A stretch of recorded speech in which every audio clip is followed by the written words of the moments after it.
Bonjour à tous.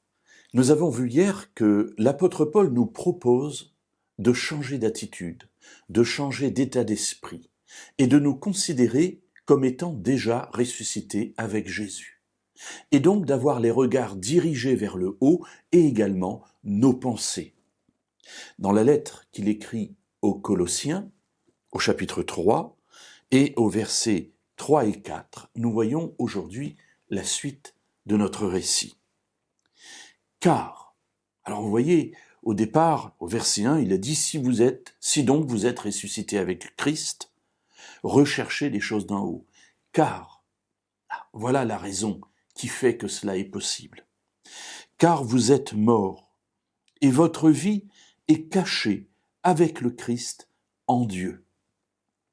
Quand le Christ, votre vie, paraîtra, alors vous paraîtrez aussi avec lui dans la gloire. Pourquoi cela est-il possible? Pourquoi nous dit-il pensez à ce qui est en haut et non à ce qui est sur la terre? Pour une raison simple, car nous sommes morts avec le Christ et notre vie est cachée en lui. Alors vous voyez, c'est là la question qu'il faut se poser. Est-ce que dans ma vie, j'ai fait le choix de laisser ma vie terrestre de côté? Alors ça ne veut pas dire qu'il ne faut pas que je me marie, qu'il ne faut pas que j'ai des enfants, qu'il ne faut pas que j'ai un travail et que je vive dans une grotte à me nourrir avec les vers de terre. La question n'est pas là. Nous vivons dans le monde, mais nous ne vivons pas avec les valeurs du monde. Nous avons un objectif qui est celui de Dieu, et cet objectif en particulier nous amène à changer de vie. Ce changement de vie dans la Bible est symbolisé en quelque sorte par une mort. La mort à ma vie ancienne pour naître à une vie nouvelle. Si donc vous êtes ressuscité avec le Christ, si donc vous êtes né de cette vie nouvelle, eh bien l'apôtre Paul nous dit notre vie est donc cachée avec le Christ en lui.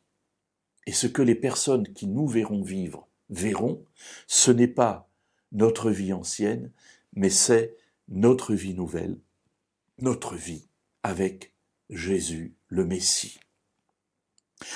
Si cela est le cas, la conclusion évidemment logique, celle du verset 4, s'impose. Quand le Christ, votre vie, paraîtra, alors vous paraîtrez aussi avec lui dans la gloire.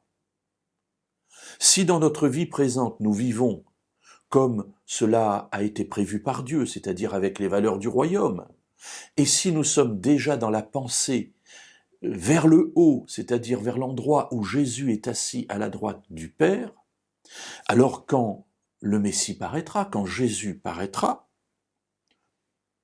la récompense, parce que c'est un terme qui est employé dans la Bible, qui parfois nous gêne, parce qu'on n'a pas envie de travailler pour une récompense, on a envie d'avoir l'esprit complètement dans l'abnégation, mais ce n'est pas la réalité. La Bible parle de récompense. Alors quand la récompense paraîtra, c'est-à-dire quand Jésus reviendra sur les nuées des cieux, alors nous aussi, nous paraîtrons avec lui dans la gloire.